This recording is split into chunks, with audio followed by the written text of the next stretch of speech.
As we come on the air tonight, President Donald Trump addresses the nation, what he said about the future of the war in Iran. And then now the auditor's office is weighing in on a report where millions in child care funding was found non-compliant. Who it's up to now to correct what was done. Plus, the big mission to the moon, the Artemis II launch today, and excitement in Spokane for future missions. The region, and we'll get you ready for the holiday weekend as NonStop Local Polls Prime starts right now. Morgan Ashley, bringing you the content that connects our communities. You're watching NonStop Local Polls Prime. Well, good evening. Welcome to Polls Prime. I'm Morgan Ashley. President Donald Trump addressed the nation earlier this evening at the U.S. Capitol. He spoke on the war in Iran, outlining the progress toward the ultimate goal of Operation Epic Fury, destroying the country's military capabilities and ensuring stability in the region, which the president says will guarantee they will not obtain nuclear weapons. The president stated there were talks with Iran, but said U.S. forces will, quote, finish the job soon. We're going to hit them extremely hard over the next 2 to 3 weeks. We're going to bring them back to the Stone Ages where they belong. There was no mention of boots on the ground in the Middle East, despite an increase in U.S. military presence. And then earlier today, ahead of this address, a letter addressed to the American people from Iran's president. He urged Americans to reconsider their view of his country. He also questioned if the war is in America's interest. Turning now to that forecast, we saw some wet weather across eastern Washington and north Idaho today. Let's go ahead and take a look at our satellite radar. Everywhere shaded in green where we captured showers, and then of course highlighted in blue areas along the Cascades, our northern border in the eastern panhandle too, where we actually saw some snow flurries. With that, we're already starting to see a bit of a mess out on the roads. We're talking wet roadways and even some patchy ice too through areas like Okanagan and Ferry in Washington. Right now, we've got temperatures holding strong in the 40s, cloud cover across the region, and real calm winds. But overnight, we're looking for some potentially stormy conditions, even a chance of thunderstorms, potential lightning too along areas like the Palouse. We're also tracking some winter weather advisories for areas like Idaho County and along Washington's northern border, as we've got stormy weather set to last throughout the rest of the evening here. Coming up in your full forecast, we'll make sure that you're ready for what comes next and get you through to Easter weekend, Morgan. And so now it's my honor to sign this legislation into the law, Senate Bill 6002. Washington state law enforcement agencies are making adjustments to comply with the state's new privacy rules. The Senate bill now law sets new standards limiting data collection, sharing, and use of flock cameras near sensitive locations. In Spokane County, the sheriff's office says although they don't agree with the law, they will be temporarily deactivating these cameras to come into compliance. It follows decisions by other cities like Richland, Walla Walla, and Prosser. The Spokane County Sheriff's Office says they're assessing how they'll use the tool going forward. And in fact, we are scheduled to sit down with Sheriff Knowles tomorrow to discuss the impact of this law. Well, a Spokane mom is going viral on TikTok after she says a local child care facility was negligent when her 3-year-old daughter escaped the grounds into oncoming traffic. She claims those claims sparked a frenzy online, actually gaining nearly 2 million views. She says the facility is now suspending her daughter for, quote, not listening to them. Before we give you the specifics on the allegations, we have reached out to the child care facility. We're working to get a statement from them. However, Ainsley Anderson spoke with the mother. That's Shailene Winecoop. She let me know that my daughter ran into traffic, oncoming traffic on Ray Street, which is one of the busiest streets. So I butted in and I was like, oh my God, is she okay? She says there is a complaint with CPS and Spokane police about what happened. Now, the question remains, as a parent, what should you do if this happens to you? Let's bring in NonStop Local's Ainsley Anderson to walk us through this process of what that could look like for a parent. Ainsley. Well, Morgan, the Department of Children, Youth and Families has a page with a phone number that you can call to report the actions of an individual or facility. Here's the DCYF, and this is what they'll do next. After a report is filed, they will conduct an unannounced visit to a child care facility and observe the physical surroundings and the operations of the child care facility. And they will review on-site documentation, and after that, interviews may also be done with staff and parents connected to that facility. As for this situation, we have reached out to the child care facility, and we do have the police report number. Again, we are not giving the specifics, as we are actively working to verify the details of the alleged investigation.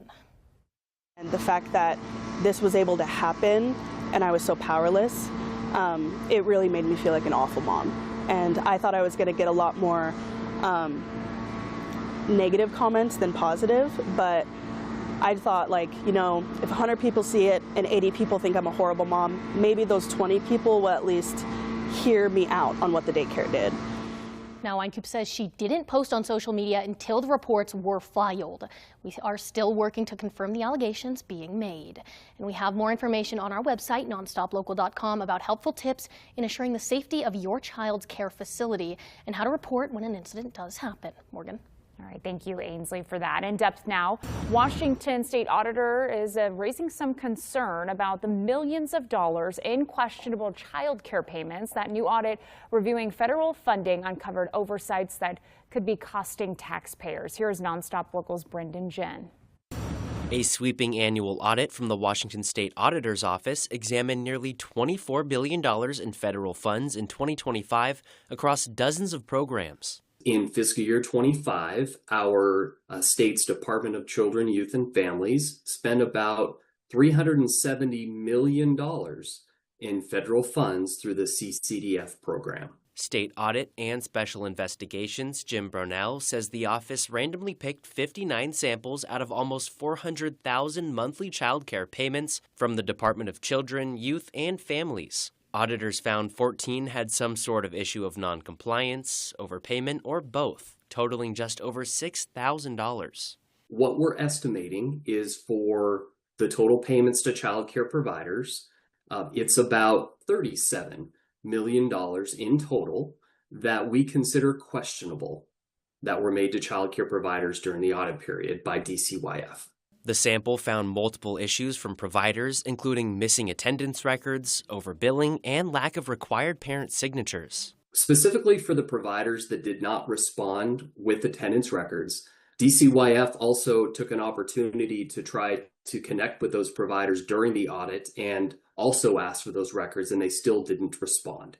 So to the question about fraud, we did not determine or conclude fraud occurred. DCYF sent NonStop Local a statement saying, in part, quote, "The state auditor's office reviewed 59 samples as part of their audit and questioned 14 payments, which totaled $6,123 due to missing documentation. The amount described in the SAO's release as questionable is SAO's own projections based on those 14 payments and does not indicate fraud or actual improper payments." Brownell says they have not been able to audit the state's use of the Federal Child Care Development Fund since fiscal year 2021. Over these last 4 years, the department, DCYF, didn't have the records that we needed to confirm what the ultimate funding sources were of the payments to providers. And that's because they were doing accounting adjustments and moving funds from one place to another, or expenditures from one fund to another.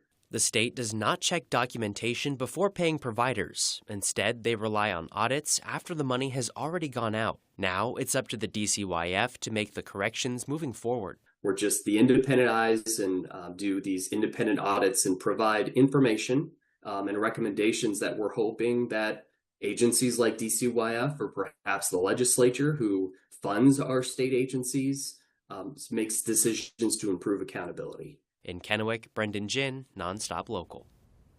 Well, opening day can't get here fast enough for the Spokane Indians. Austin Getz joins us now. And Austin, just 2 more days to wait now. Yeah, the Indians were supposed to hold their Fan Fest tonight. Mother Nature obviously had some other ideas, but still opening day approaches.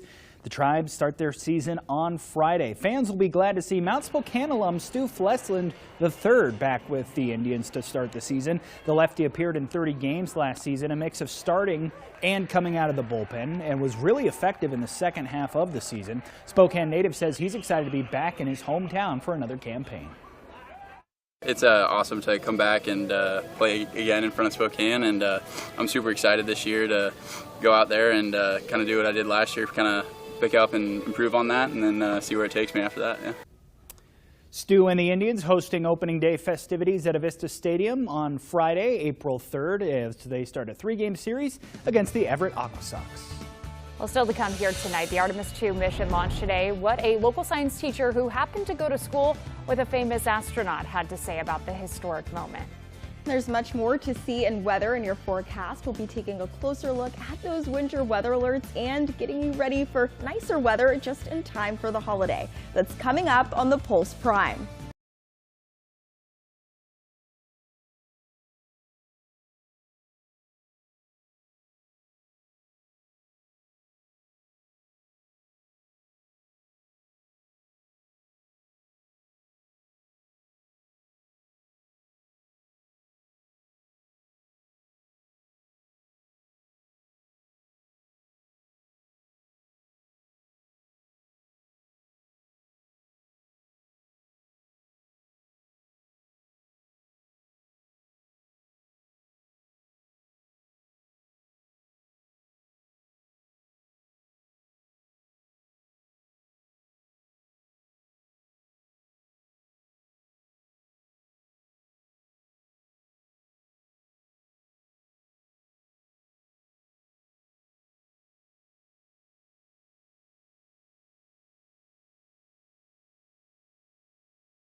Content connecting community. You're watching The Pulse. Welcome to The Pulse. President Trump attended Supreme Court oral arguments on his executive order challenging birthright citizenship today. This challenge specifically targets the children born to undocumented parents. The justices questioned the administration's effort to restrict citizenship, with several expressing their skepticism about changing interpretations of the 14th Amendment. The court will now deliberate, and a decision is expected in several months. President Donald Trump is suggesting the U.S. is considering leaving NATO, according to his statement to the British publication Telegraph. The president's criticized a lack of support from NATO members for the Iran war and help in reopening the Strait of Hormuz, a critical oil shipping lane Iran closed. The impact of the strait being felt globally. The national average for a gallon of gas is now $4. Washington state much higher, though, at $5.30 a gallon. In the Tri-Cities, it's $5 a gallon, and in Spokane at nearly $5. More than a dozen airmen at Fairchild Air Force Base received the Distinguished Flying Cross and the Bronze Star Medal for their heroic acts. The ceremony Tuesday honored 15 air crew members for their actions during recent missions, including Operation Midnight Hammer. That is all from The Pulse. Stick around, there's more to come.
3, 2, 1, booster ignition, and liftoff.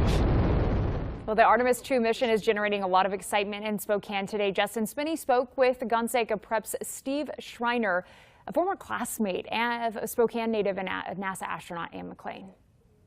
It's Artemis 2, right? Artemis 1, no crew on board. First test, though, of the SLS, the rocket itself, and then the Orion spacecraft on top of that. This is the first time we're actually strapping astronauts into the Orion spacecraft, but it's still a test mission, ultimately. What does that mean? It's a chance to check your work. So all of the design, all of the simulations, all of the modeling that the engineers have put into this program, you don't really know until you put humans aboard. And that's what makes this mission special. So yeah, it's a test flight. This is a chance to make sure that the systems work as expected. I found it really interesting to learn that NASA is going to do sound testing aboard the capsule. They don't know, like, is it so loud that it's hard to sleep in there? Is that something that needs to be fixed before a landing on the moon? They're even testing the toilet systems. Like, you would think that all of that was designed well in advance, but you need actual humans to know whether it works. If you were talking to one of your classes as an educator about the significance of what today means, what would you be telling them to take notes on, to lock into their brain for years to come? This could be a day that people tell each other about for a long time. I think when I've heard astronauts talk, it's often the same story. It's that they were interested in something as a young person, and they saw that interest to fruition. And we're seeing it in an astronaut's world in a really big way, like really public, really visible. But everybody can have a moment like that. People have a chance to find what they're interested in and follow a path forward. And it doesn't matter whether it's an astronaut or something else, but the chance to succeed, it's really significant. When we look back at Artemis 2 years from now, what do you think the story of Artemis 2 is going to be? What do you hope it is? I hope it's the introduction to something much bigger. So the plan that Artemis 3 would orbit the moon and then Artemis 4 lands on the moon, like, this is a stepping stone, and every major scientific discovery has been built on something that came before it. It's the nature of science. A historic day for sure. Let's turn to our forecast now. They had good weather to obviously launch today, which was great. Yes, I think it might be a little bit harder to launch in a storm. I don't know how that works. Yes. If you know, please let me know. I'd love to hear it. Tonight, maybe not the best rocket launching weather for eastern Washington and North Idaho. We've got cloudy skies, kind of wet conditions out there, and temperatures holding strong in the 40s with single-digit winds for areas like Spokane and the LC Valley. So we look at that satellite radar, you can see all of the areas that we captured. Rain passing over Spokane and Kootenai counties, and even some snow flurries along the eastern panhandle too. Turning our eyes a bit further southwest, a similar pattern except with sleet and flurries through portions of northern Oregon as well as along the lower Cascades. Over the last day here, we're talking nearly 2/10 of an inch of rain for areas like Spokane, over half an inch through areas like Washington as well as Orofino. But we're expecting even more wet weather overnight, and with that we do have some winter weather alerts to talk about. We've got winter weather advisories in place for Ferry and Okanagan, Washington right now. Those are set to expire tomorrow, Thursday, as well as this one for Idaho County, Idaho, set to expire Friday morning at 5 a.m. Reminder, those can always be extended or expanded, especially as we've got this huge push of wet weather kind of traveling over the region throughout these overnight hours and into the early morning tomorrow. Taking a look at winds during this time, you'll notice we're also expecting pretty breezy conditions. Right now, models show gusts creeping up to that 40+ mile per hour mark along the Palouse, but National Weather Service has said we could see gusts exceed 50 miles per hour. So that combined with wet weather, some chilly temperatures along the roads, and a potential for hail, maybe even thunderstorms in that area, all something to consider if you do have to hit the roads tonight. We're looking for above freezing overnight lows for areas like Spokane and the Tri-Cities, but with wind chill other areas could see those road temperatures get quite cold. Highs for tomorrow, Thursday, well, a return to the mid-40s for areas like Spokane and Coeur d'Alene, into the low 50s through the LC Valley at 52 degrees in Lewiston. 57 are expected high for Moses Lake, 58 in the Tri-Cities. Hermiston, Oregon, not far behind, 55 degrees are expected high there. As for wet weather, tomorrow, Thursday, you'll notice that we start the day with widespread shower activity by 6 p.m. dinner time. most of that activity isolated to places east of Pullman. So we're talking the Panhandle and surrounding areas of northwestern Montana as well, with conditions drying out overnight Thursday and remaining pretty calm into the start of the weekend, just in time for Easter. As for how much rain we could see between right now and the end of the day on Thursday, we're looking at as much as an additional ½ inch for Spokane County.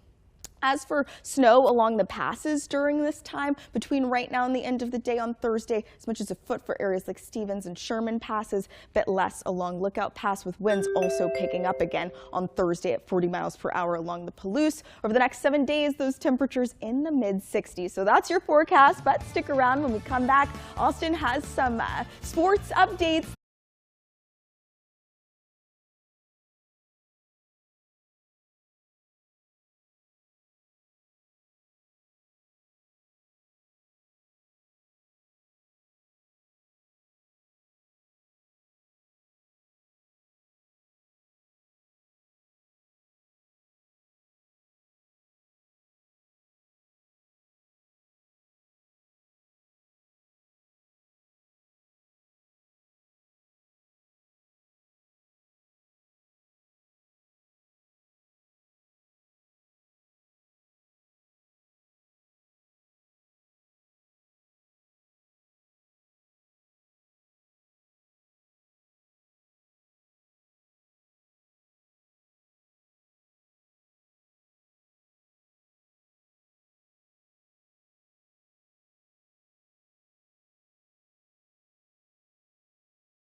Live from the Northern Quest Sports Studio, this is SWX NonStop Local Sports. An overtime heartbreaker back on Monday night put the Spokane Chiefs down 3-0 in this first-round playoff series against Prince George. That's the bad news. The good news is Game 4 was back on the Chiefs' home ice, and all you're asking for is a chance. No room for error and no time to waste. Spokane looking to stave off elimination in front of the home fans. Spokane on the wrong end of a 5-minute power play in the first period, but a great play by Logan Warmold gets a 2-on-1 as he slides it over to Owen Martin, who scores it, and Spokane is first on the board. Same score, second period. Cougars on a long stretch of continuous possession. Carter Essler makes the save, but a rebound goes right to Towns Kazicki. He scores, and Prince George draws even. Later in the period, Chiefs send a shot on net that gets turned away, but PG has problems clearing the puck. Asanali Sarkinov gathers it, snipes a shot home, and the Chiefs retake the lead. And just 58 seconds later, Gavin Burkar, bringing the puck into the attacking zone, lets loose with a sneaky shot that fools the goalie and finds the back of the net. 2-goal lead for the Chiefs. That's where it stands right now, as they're leading this one 3-1. If they are able to hold on for the win, they'll also have Game 5 on home ice, and that game would be tomorrow night. A lot of Gonzaga fans are getting ready to watch the Final Four this weekend, wishing it was their team they got to watch. Unfortunately, we won't see the Zags until next season, but today we're learning about another game to circle on that 2026-27 schedule. The Zags will face Michigan State in a non-conference game sometime next season. That news being announced by Spartans head coach Tom Izzo on a radio show today, discussing next season for his team. Izzo not saying a date if one has been set yet, but saying the game will be held in California. Again, not exactly saying where. The Zags last faced Michigan State in 2022 when they took on the Spartans on the aircraft carrier USS Abraham Lincoln in San Diego. And Gonzaga's Cade Orness says he plans to enter the transfer portal, which doesn't officially open until next Tuesday. The redshirt freshman appeared in 8 games last season, scoring 3 points. Orness, so far, the first and only Bulldog to announce his plans to transfer. Roof closed on a rainy day in Seattle as the Seattle Mariners looking to pick up a series win against the Yankees. But New York striking first in the first inning. Ben Rice pulls one down the right field line. Cody Bellinger comes in to score from second, and the Yankees are the first ones on the board. That was it for offense until the sixth inning. 2 men on for the Yanks' Paul Goldschmidt. He tags this George Kirby fastball deep to left. That one's out of here, and New York is up 4-0. The Mariners waited until the 8th inning to start a rally. Cal Raleigh has the bases loaded, pulls one into right field. 2 runs come in to cut the deficit in half, but the comeback effort would fall short. Mariners dropped the series to New York, finishing their first homestand of the season with 3 wins and 4 losses. George Kirby pitches into the 7th, but allows 4 runs on 5 hits. Mariners will have tomorrow off before setting out on a 6-game road trip. They've got 3 games against the Angels in Anaheim. First pitch Friday night at 6:38 exact.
Well, food insecurity continues to be a challenge for many families. It's why NonStop Local is proud to once again do our part to highlight the annual Bites and Books Food Drive, a partnership with libraries across the county. Every public library in Spokane County is asking you to drop off non-perishable food items. If you'd like to participate, you can scan the QR code on your screen to identify the closest location to you. The first half of the month will focus on cereal. All donations will go to food banks serving our community.